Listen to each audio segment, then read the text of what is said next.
Mesdames, Mesdemoiselles et Messieurs, bonsoir à toutes et à tous. À la une de l'actualité internationale, ça chauffe réellement à nouveau entre le Niger, la France et le Bénin.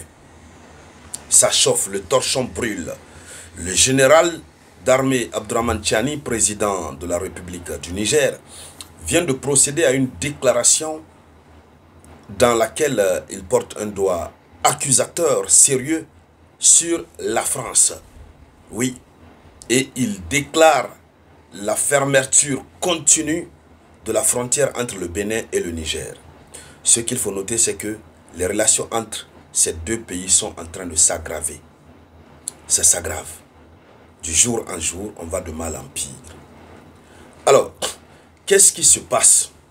Il faut rappeler que depuis le 26 juillet 2023, après le coup d'État, que d'autres appellent le changement ou la rectification institutionnelle, nous avons que la frontière entre le Niger et le Bénin reste fermée. C'est le Bénin qui a fermé, parce que c'est la CEDEAO qui avait demandé de fermer. Après, quand ils ont vu qu'ils veulent rouvrir, ils ont vu que c'était important de rouvrir, malgré que les sanctions de la CEDEAO continuaient de peser sur le Niger a refusé. Le Niger a dit, c'est vous qui avez fermé, non, ça reste fermé. Ils ont ouvert pour eux, le Niger a laissé fermer pour lui. Alors, depuis lors, ça ne va pas au Bénin.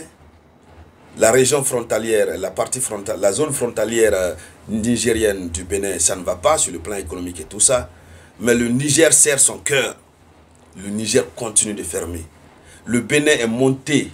Ils sont montés, ils sont descendus. Ils envoient des émissaires au Niger pour plaider leur cause, pour qu'on rouvre, parce que ça pénalise le commerce du Bénin. Le Niger est resté ferme sur sa décision. Alors, hier 31 mai 2025, le président du Niger a encore enfoncé le clou. Et donc, quel est le contenu de la déclaration du président Tiani? Qu'est-ce que le Niger reproche au Bénin pour continuer la fermeture? Depuis combien d'années désormais? De 2023 à 2025. Bientôt ça fera, je crois, 2 ans ou 3 ans. Voilà. En 2023, bientôt 3 ans. Nous irons bientôt en mois de juillet. Et donc, c'est de tout ça que nous allons parler dans le cadre de notre vidéoconférence, que je vous demande humblement de partager au maximum. Mettez surtout beaucoup de j'aime. Mais n'oubliez pas de laisser beaucoup de commentaires, ça donne la force. Si vous n'avez rien de spécifique, mettez Salut le Samouraï ou mettez le nom de notre plateforme africaine, Moyen Express. Mettez ça en commentaire. Et n'oubliez pas de faire un tour sur Play Store ou Apple Store pour télécharger l'application. Alors, dames et messieurs, l'heure est très très grave. La France est accusée directement. Oui. Alors, allons-y un peu plus avec l'information officielle. Le général Tiani déclare que les frontières, selon l'information officielle, il déclare que les frontières nigériennes avec le Bénin restent fermées. Cette déclaration est comme un coup de tonnerre sur la tête des Béninois et même sur les Nigériens qui sont aux environs, mais eux qui préfèrent se contenter de cette fermeture, puisque cette fermeture les arrange plus que l'ouverture. Alors, il faut dire que le Niger accuse les troupes françaises de déstabilisation. Le général Tiani a affirmé clairement que le combat n'est pas contre le Bénin. La lutte qu'il est en train de mener, ce n'est pas contre le Bénin. Oui, c'est malgré lui que même les Béninois sont en train de souffrir.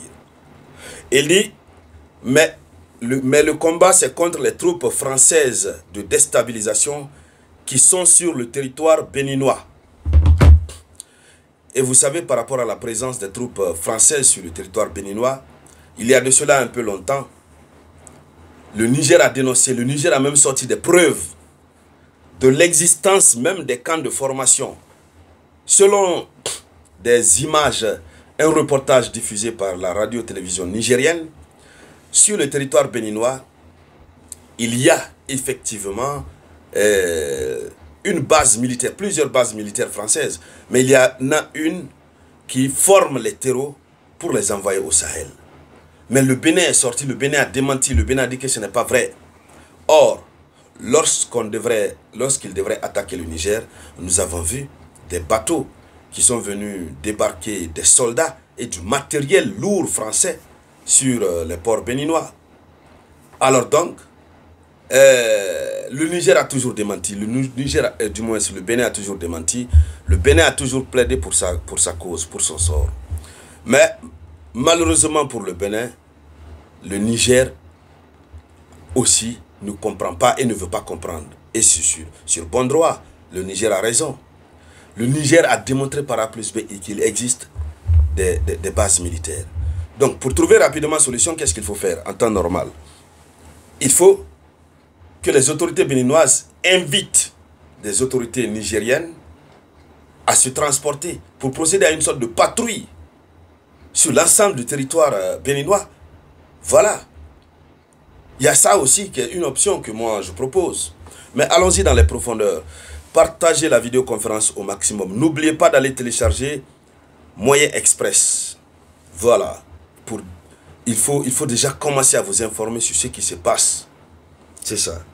Donc, alors, le problème c'est que, selon les déclarations de Tiani, le Bénin n'est pas présenté en tant que tel comme étant ennemi direct du Niger, même si c'est ce que cela sous-entend. Mais le Bénin est présenté comme une plateforme, un territoire à partir duquel opèrent des forces extérieures considérées comme une menace pour le Niger. Donc sur la base de ce raisonnement, le Niger a parfaitement raison. Parfaitement raison. Alors, ce qu'il faut dire, c'est que les conséquences sont énormes. On a des conséquences humaines et des conséquences économiques qui sont lourdes. La fermeture des frontières affecte directement les populations des deux côtés. Le commerce transfrontalier et l'approvisionnement du Niger en biens essentiels, puisque le Niger n'a pas de port. Voilà.